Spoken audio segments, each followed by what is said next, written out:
যদি একদিন পুরো পৃথিবীটাই ধ্বংস হয়ে যায় তাহলে মানুষ বাঁচবে কি করে। এই গল্পটা ঠিক তেমনই এক সময়ের, যখন পুরো পৃথিবী শেষ হয়ে গিয়েছিল। সব বিজ্ঞানীরা মিলে ঠিক করলেন মাটির অনেক গভীরে একটা নতুন শহর তৈরি করতে হবে। তারা সফল হলেন। সেই শহরটার নাম ছিল এম্বার। আর আজকে আপনাদের মাটির নিচের এই বিশাল আর অদ্ভুত শহরের গল্পই শোনাবো। তো গল্পটি শুরু হয় পৃথিবীর একটি ভয়াবহ পরিস্থিতিতে, যখন এই পৃথিবী বসবাসের অযোগ্য হয়ে পড়েছিল। এই কারণে কিছু বিজ্ঞানী এবং ইঞ্জিনিয়াররা মিলে ভবিষ্যৎ প্রজন্মের জন্য একটি সুরক্ষিত শহর তৈরি করে। তারা সেই শহরের নাম দেয় এম্বার সিটি। তারা এমন একটি ব্যবস্থা করে যাতে করে 200 বছরের আগে কেউ কখনো পৃথিবীতে ফিরে আসতে পারবে না, কারণ তারা গবেষণা করে জানতে পারে প্রায় 200 বছর পর পৃথিবী আবার আগের মতো হয়ে যাবে, অর্থাৎ পৃথিবী আবার বসবাসের যোগ্য হয়ে উঠবে। তাই সেই বিজ্ঞানীরা একটি বক্স তৈরি করে এবং সেখানে 200 বছরের একটি টাইম সেট করে দেয়, অর্থাৎ 200 বছর পূর্বে এই বক্সটি কেউ চাইলেও খুলতে পারবে না। তারা সেই বক্সটির ভেতর এম্বার সিটি থেকে কিভাবে পৃথিবীতে ফিরে আসতে হবে সেই সকল ইনফরমেশন গুলো রেখে দেয়, যাতে করে 200 বছর পর যখন এম্বার সিটি মেয়াদ শেষ হয়ে যাবে তখন মানুষ এই ইনফরমেশন গুলোকে কাজে লাগিয়ে আবার পৃথিবীতে ফিরে আসতে পারে। বিজ্ঞানীরা বক্সটিকে তৈরি করার পর সর্বপ্রথম সেই শহরের মেয়রের হাতে তুলে দেয়। সময় পরিবর্তনের সঙ্গে সঙ্গেই বক্সটি নতুন নতুন মেয়রদের কাছে স্থানান্তরিত হচ্ছিল, কিন্তু সেই বক্সটি যখন 47 নম্বর মেয়রের কাছে আসে তখন বক্সটি নতুন মেয়রের কাছে স্থানান্তরিত করার পূর্বেই বর্তমান মেয়র মারা যায়। ফলে ধীরে ধীরে সকলেই এই বক্সটির কথা ভুলে গিয়েছে। আর ঠিক সময় মতো 200 বছর পর সেই বক্সটি খুলে যায়, কিন্তু সেই বক্সটির ভেতরে কি রয়েছে সেটা দেখার মতো এখন কেউই ছিল না। বক্সটি খুলে যাওয়ার পর আরো অনেকগুলো বছর কেটে যায়। এরপর আমরা সেই এম্বার সিটিকে দেখতে পাই। আর এই এম্বার সিটি বিশেষ কিছু নিয়মের মধ্যে সীমাবদ্ধ ছিল। শহরটির উন্নয়নের জন্য সকল কাজকর্মের দায়িত্ব নির্দিষ্ট কয়েকটি ডিপার্টমেন্টের উপর নির্ভর করে চলে। শহরটিকে পরিচালনা করার পেছনে শহরের প্রত্যেকটি মানুষেরই ভূমিকা রয়েছে, অর্থাৎ এই শহরের প্রতিটি মানুষই কোনো না কোনো কাজ করে। তবে এই শহরে কে কি কাজ করবে সেটা লটারির মাধ্যমে নির্ধারণ করা হয়। এমনকি কেউ যদি গ্রাজুয়েশনও কমপ্লিট করে ফেলে তারপরেও লটারির মাধ্যমে নির্ধারিত হওয়া চাকরিটি তাকে করতে হবে। আর এই শহরটিতে তেমন কোনো আধুনিক প্রযুক্তি ছিল না, তাই প্রতিটি কাজই অনেক কষ্ট করেই করতে হয়। এম্বার সিটিতে সরাসরি কোনো বৈদ্যুতিক সংযোগও নেই। শহরটির বিভিন্ন স্থানে বসানো বড় বড় জেনারেটরের মাধ্যমে এই শহরটি আলোকিত হয়ে উঠেছে। কিন্তু যেহেতু এম্বার সিটিকে 200 বছরের জন্য বানানো হয়েছিল এবং এই শহরটি যেহেতু 200 বছরের বেশি হয়ে গিয়েছে, তাই এখানকার সবকিছুই দিন দিন অকেজো হয়ে পড়েছে। এই শহরের জেনারেটরগুলো এখন ভালোভাবে কাজ করে না, ফলে শহরটিতে লোডশেডিং এর সমস্যা লেগেই থাকে। আমরা এম্বার সিটিতে ডুন নামের একজন ছেলেকে দেখতে পাই। ছোটবেলা থেকেই ডুনের স্বপ্ন ছিল সে বড় হয়ে একজন ইলেকট্রিশিয়ান হবে, যাতে করে তার শহরের লোডশেডিং এর সমস্যা সে একেবারে দূর করে দিতে পারে। এদিকে ডুনের বাবাও একজন ইলেকট্রিশিয়ান ছিল, কিন্তু সে অনেক চেষ্টা করেও শহরের জেনারেটর গুলোকে ঠিক করতে পারেনি। এই কারণে ডুন তার বাবার স্বপ্নকে পূরণ করতে চায়। অন্যদিকে আমরা লিনা নামের একজন মেয়েকে দেখতে পাই। আর ছোটবেলা থেকে লিনার স্বপ্ন ছিল সে বড় হয়ে একজন মেসেঞ্জার হবে, অর্থাৎ শহরের সকল খবরাখবর সে মানুষের কাছে পৌঁছে দেবে। যেহেতু এই শহরটিতে লটারির মাধ্যমে কাজ নির্ধারণ করা হয়, আজ তাদের সেই কাঙ্ক্ষিত দিন ছিল। লিনা এবং ডুনা সহ সেখানে শহরের আরো কিছু মানুষ তাদের কাজ নির্ধারণ করতে গিয়েছিল। লিনা মনে প্রাণে চাইছিল সে মেসেঞ্জার হবে, অন্যদিকে ডুন চাইছিল সে ইলেকট্রিশিয়ান হবে। কিন্তু দুর্ভাগ্যক্রমে লিনার ভাগ্যে পাইপ ওয়ার্কের কাজ মেলে আর ডুনের ভাগ্যে নির্ধারিত হয় মেসেঞ্জারের কাজ। এতে তাদের দুজনেরই খুব মন খারাপ হয়। এরপর ডুন মনে মনে ভাবে মেসেঞ্জার হওয়ার চাইতে পাইপ ওয়ার্কার হওয়া অনেক ভালো, কারণ পাইপ ওয়ার্কার হলেও সে জেনারেটরের কাছে থাকতে পারবে। এই কারণে ডুন লিনাকে তার কাছে ডাকে। সে লিনার সঙ্গে তার কাজটি এক্সচেঞ্জ করে নেয়। এতে লিনা অনেক খুশি হয়, কারণ তার মেসেঞ্জার হওয়ার স্বপ্ন এখন পূরণ হয়ে গিয়েছে। লিনা তখন তার খুশি মন নিয়ে বাড়ি ফিরে যায়। সে তার দাদির কাছে তার খুশির কথাগুলো শেয়ার করে। লিনার দাদির বয়স অনেক বেশি ছিল, এই কারণে তার স্মৃতিশক্তিও কমে গিয়েছে। সে কোনো কিছুই ভালোভাবে মনে রাখতে পারে না। এরপর প্রতিদিনের মতো লিনা তার বোনকে ঘুম পাড়ানোর জন্য তার বাবার একটি রেকর্ড শোনায়, কারণ লিনার বাবা অনেকদিন আগেই মারা গিয়েছে। কিন্তু এই রেকর্ডটি শেষে সবসময় একটি লোকের কথা শোনা যায়, আর এই কথাগুলো ছিল বোরো নামের একজন লোকের। কথাগুলো শুনে বোঝা যায় লোকটি লিনার বাবার কাছে কোনো কিছুর জন্য অনুতপ্ত, আর সে কোনো একটি বিষয় থেকে তার সিদ্ধান্ত পাল্টে ফেলেছে। এবং সে আরো বলে সে সবসময় লিনার বাবার সাথে আছে। এই কথা কথাটির শেষে রেকর্ডটি কাট হয়ে যায়। পরের দিন লিনার মেসেঞ্জারের কাজের প্রথম দিন ছিল, তাই আজ লিনা তার কাজ নিয়ে অনেক এক্সাইটেড। এরপর লিনা তার প্রথম কাজ পায়। লিনাকে তার আন্টির কাছে একটি মেসেজ পৌঁছানোর কাজ দেয়া হয়। লিনা যখন মেসেজটি নিয়ে তার আন্টির কাছে যায়, তখন তারা রাস্তায় একজন পাগলকে দেখতে পায়, আর সেই পাগলটি সবাইকে বলছিল সে এম্বার সিটির ডার্ক প্লেস থেকে বেরিয়ে এসেছে। ডার্ক প্লেস ছিল এমন একটি জায়গা যেখানে সকলের প্রবেশ নিষেধ ছিল। পাগলটিকে দেখে মনে হচ্ছিল সে অনেক ঘাবড়ে আছে। সে সবাইকে বলে তার উপর সেই বিশাল ক্রিয়েচার আক্রমণ করেছে। সে কোনোমতেই তার জীবন বাঁচিয়ে এখানে দৌড়ে চলে এসেছে। পাগলটির হাতে ক্রিয়েচারের শরীরের একটি কাটা অংশ। সেখানে থাকা কেউই পাগলটির কথা বিশ্বাসই করে না, বরং তাদের শহরের নিয়ম ভঙ্গ করে ডার্ক প্লেসে যাবার কারণে তাকে পুলিশ এসে ধরে নিয়ে যায়। পুলিশ যখন পাগলটিকে ধরে নিয়ে যাচ্ছিল, তখন সেই পাগলের হাত থেকে ক্রিয়েচারের শরীরের অংশটি নিচে পড়ে যায়। লিনা সেটাকে দেখতে পেয়ে তার হাতে তুলে নেয় এবং লিনা সেই ক্রিয়েচারের শরীরের অংশটিকে তার সাথে করে নিয়ে যায়। অন্যদিকে আমরা ডুনকে দেখতে পাই। সে তার পাইপ ওয়ার্কিং এর কাজে ব্যস্ত ছিল। এখানে এসে ডুন বুঝতে পারছিল যে তাদের এই শহরটি ধীরে ধীরে ধ্বংসের পথে যাচ্ছে, কারণ তাদের শহরের জেনারেটরগুলো প্রায় নষ্ট হয়ে গিয়েছে। এমনকি শহরের পাইপলাইনগুলোও প্রচুর পরিমাণে সমস্যা আছে।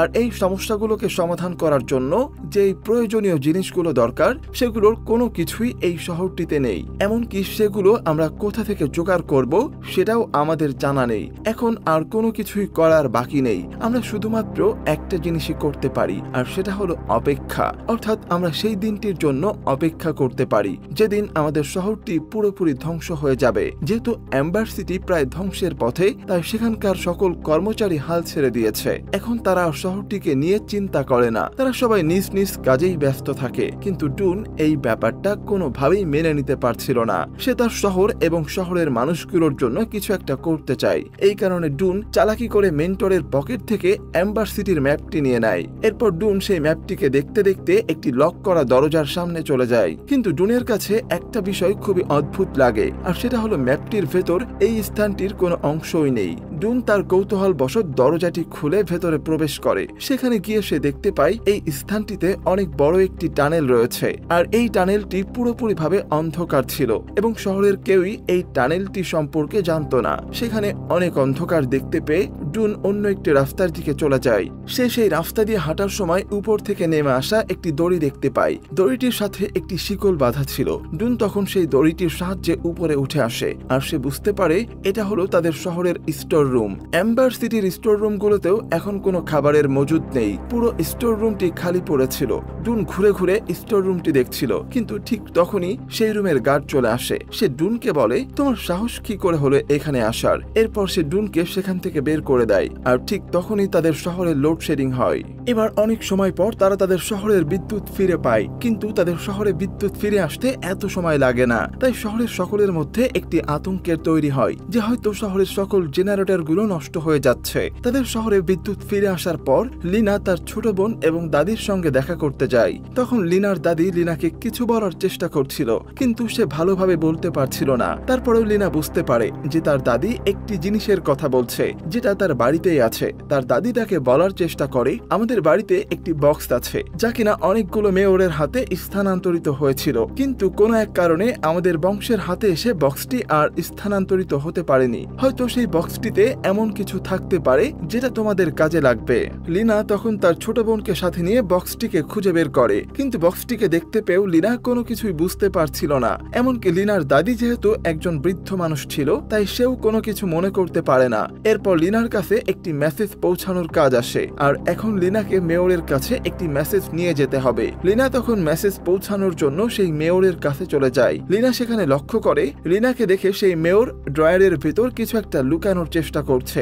এরপর লিনা গার্ডের কাছে যায় আর বলে, আমি মেয়রের কাছে মেসেজ পৌঁছে দিয়েছি। কিন্তু লিনা এইখানেও লক্ষ্য করে লোপার নামের সেই গার্ডটি একটি লোকের সঙ্গে গোপনে কিছু কথাবার্তা বলছে। অন্যদিকে আমরা দেখতে পাই শহরটি থেকে পর্যাপ্ত পরিমাণ খাবার শেষ হয়ে গিয়েছে। মানুষ খাবার কিনতে এসেও কোনো খাবার পাচ্ছে না। এদিকে লিনা তার কাছে যে ক্রিয়েচারের শরীরের অংশটি ছিল সে সেটিকে নিয়ে ডুনের কাছে যায়। এখানে বলে রাখা ভালো, লিনা এবং ডুনের মধ্যে খুবই ভালো বন্ধুত্ব তৈরি হয়েছে, তাই তারা একে অপরের সঙ্গে সবকিছুই শেয়ার করে। ডুন সেটাকে দেখে বুঝতে পারে যে এটা কিসের শরীরের অংশ। সে লিনাকে বলে, এটা তো একটা কাকড়ার পা, কিন্তু তারা এটাই বুঝতে পারছিল না যে একটা কাকড়া কি করে এত বড় হয়।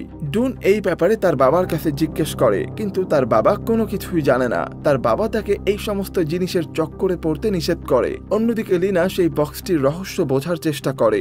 লিনা সেই বক্সটির কথা ডুনের কাছে বলে। তারা বক্সটির উপরে একটি চিহ্ন দেখতে পায়, আর সে বক্সটির ভেতরে কিছু টুকরো টুকরো কাগজ পায়, যেই কাগজটিতে কিছু একটা লেখা ছিল। তারা সেই টুকরো টুকরো কাগজগুলোকে জোড়া লাগিয়ে বুঝতে পারে এটা হলো এমন একটা কাগজ যেটার মাধ্যমে তারা এম্বার সিটি থেকে বের হতে পারবে। অর্থাৎ এটা হলো এম্বার সিটি থেকে বাইরে যাওয়ার রাস্তা, যেটা একটি টানেলের মাধ্যমে শুরু হয়। এই নকশাটি গোল হওয়ার কারণে লিনার কাছে এই বিষয়টিকে অনেক অবাক লাগে। কিন্তু ডুন বলে, আমি এর আগেও এই শহরের একটি নকশা খুঁজে পেয়েছিলাম। আমার মনে হয় এই নকশাটি গোল হওয়ার কারণ হচ্ছে এই দুটো নকশাই সেই টানেলের সঙ্গে জড়িত।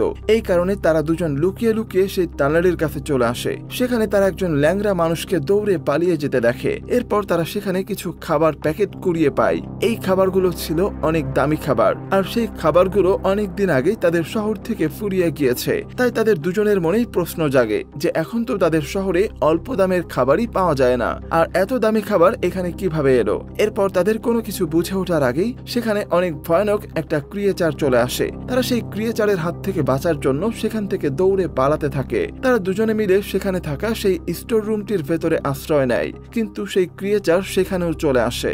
এরপর তারা দুজনেই সেখান থেকে দৌড়ে তাদের অফিস রুমে চলে আসে। সেখানে লিনা সেই হেলমেটটিকে দেখতে পায়, আর সেই হেলমেটের মধ্যে লিনার বাবার নাম লেখা আছে। ডুন লিনাকে বলে এই হেলমেটটি যেই ব্যক্তির, সে পাইপলাইন ঠিক করতে গিয়ে পানিতে পড়ে মারা গিয়েছিল। কিন্তু লিনা হেলমেটের উপরে থাকা নামটি দেখে বুঝতে পারে এটি লিনার বাবার হেলমেট। তাছাড়া লিনার বাবাও একজন পাইপ ওয়ার্কার ছিল। লিনা এই ব্যাপারটিকে ডুনের সঙ্গে শেয়ার করে। এরপর তারা দুজন ভাবে শহরটিতে তো এত পরিমাণ পানি নেই যেখানে একজন মানুষ ডুবে মারা যেতে পারে। তখন লিনা এই ব্যাপারটিকে জানার জন্য ডুনকে নিয়ে তার আন্টির বাড়িতে যায়। এখানে লিনার আন্টি লিনাকে তার বাবার ব্যাপারে একটি সিক্রেট বলে দেয়, যেটা সে এতদিন থেকে লিনার কাছ থেকে লুকিয়ে রেখেছে। সেই কথাগুলো লিনা আন্টিকে এই কারণে বলেনি যাতে করে লিনার বাবার মতো লিনাও তার জীবনটিকে হারিয়ে না ফেলে।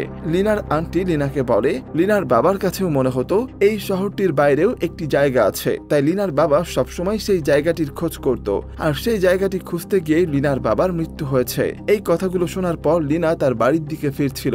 রাস্তায় লিনার সঙ্গে লিনার লিজিন নামের একজন বান্ধবীর দেখা হয়। লিনার লিজির কাছে অনেক দামি একটি খাবার দেখতে পায়, আর এই খাবারটি অনেক দিন আগেই এই শহর থেকে ফুরিয়ে গিয়েছে। লিনা লিজিকে বারবার এই খাবারটির ব্যাপারে জিজ্ঞাসা করছিল। অনেক জোরাজুরি করার কারণে লিজি লিনাকে সবকিছু বলে দেয়। লিজি বলে এই খাবারটি আমাকে লোপার দিয়েছে, আর লোপার হলো সেই ব্যক্তি যে পুরো শহরটির গার্ডের দায়িত্ব পালন করে। তাদের কথা বলার সময় সেখানে লোপার চলে আসে। এখানে লোপারকে দেখে লিনা বুঝতে পারে টানেলের ভেতর সেই ল্যাংড়ানো ব্যক্তিটি লোপার ছিল।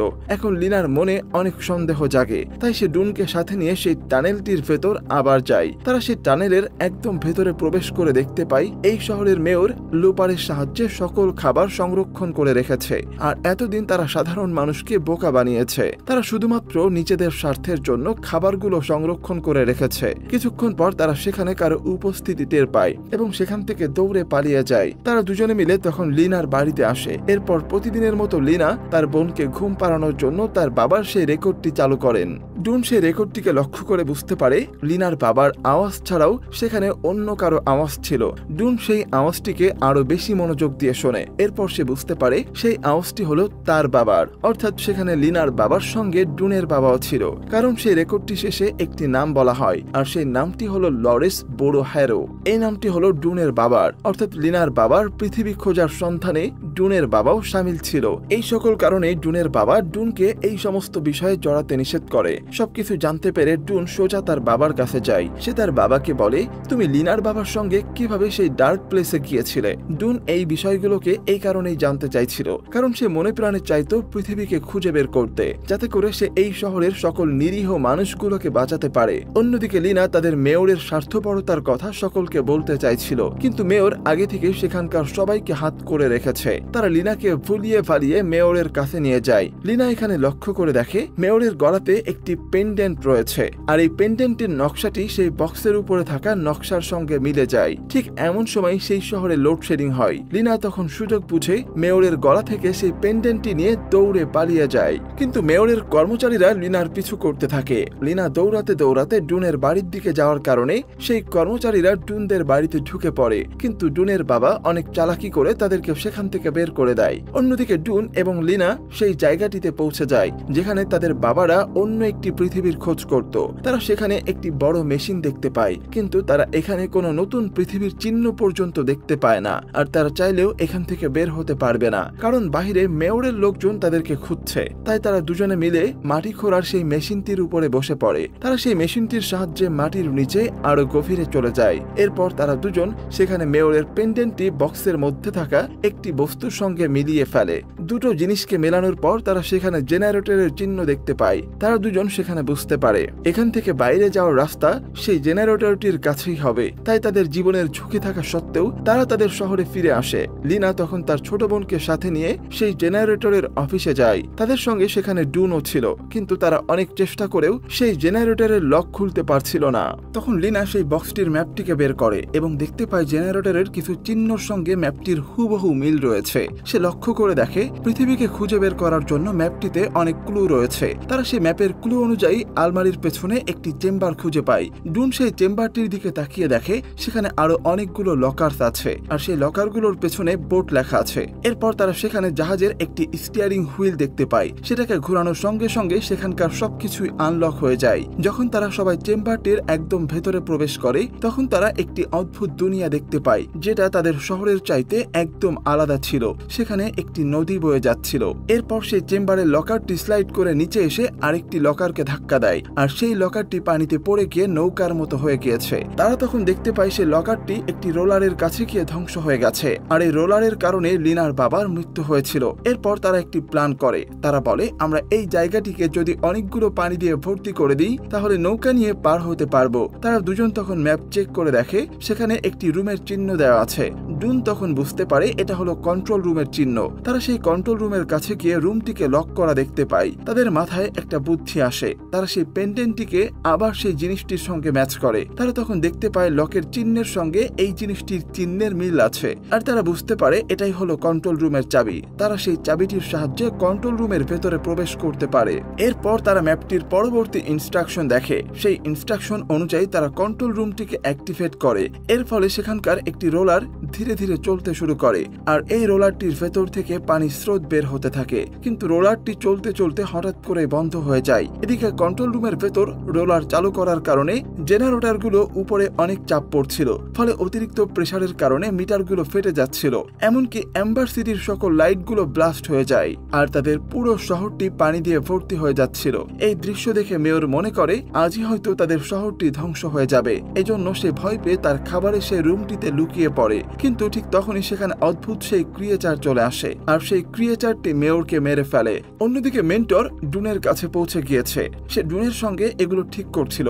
মেন্টর সেই মেশিনটিকে কন্ট্রোলে আনতে পারে, কিন্তু সেই মেশিনটি এমন ভাবে কন্ট্রোল হয় যে যতক্ষণ মেন্টর এটাকে ধরে রাখবে ততক্ষণই পানি স্রোত বন্ধ থাকবে। আবার ছেড়ে দিলে সবকিছু আবার আগের মতো হয়ে যাবে। অনেক সময় চলে যাওয়ার পর মেন্টরের শরীরে আর কোনো শক্তি ছিল না, তাই ধীরে ধীরে পানির স্রোত আরো বাড়তে থাকে। পরিস্থিতি ভয়াবহ দেখতে পেয়ে ডুন লিনাকে নিয়ে সেখান থেকে চলে যেতে চায়। এমনকি সে মেন্টরকেও তাদের সাথে যেতে বলে, কিন্তু মেন্টর তার কথায় রাজি হয় না। এরপর তারা তিনজন মিলে সেই লকারটির উপরে বসে পড়ে। সেখানে অনেক বড় একটি স্রোত আসে। তারা সেই স্রোতের সাহায্যে সেই রোলারটিকে পার করে ফেলে, কিন্তু অন্যদিকে তাদেরকে বাঁচাতে গিয়ে মেন্টর মারা যায়। এদিকে তারা তিনজন মিলে অদ্ভুত কিছু জায়গা পার হচ্ছিল। তারা সেখানে একটি বিশাল স্লাইড দেখতে পায়। সেই স্লাইডটির মাধ্যমে তারা নিচের দিকে নেমে আসে। তারা এখন এমন একটি জায়গাতে পৌঁছে গিয়েছে যেখানে দাঁড়িয়ে তারা দূর থেকে একটি আলো দেখতে পাচ্ছে। তারা তখন সেই দিকে যায়, কিন্তু সেখানে গিয়ে তারা সবকিছুই অন্ধকার দেখতে পায়। তখন তাদের কাছে মনে হয় এই জায়গাটি লাইফলেস,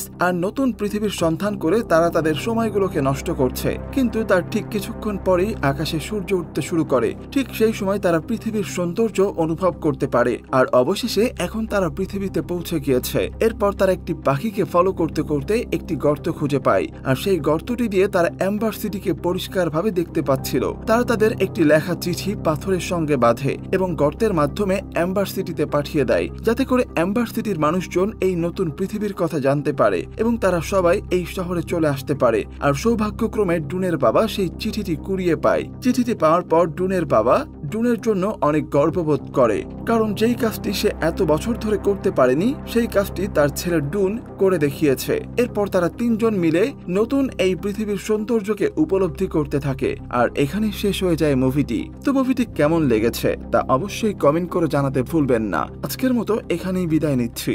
দেখা হবে নতুন কোনো গল্প নিয়ে। সে পর্যন্ত সকলেই ভালো থাকবেন, সুস্থ থাকবেন এই আশা ব্যক্ত করে এখানেই শেষ করছি। আল্লাহ হাফেজ।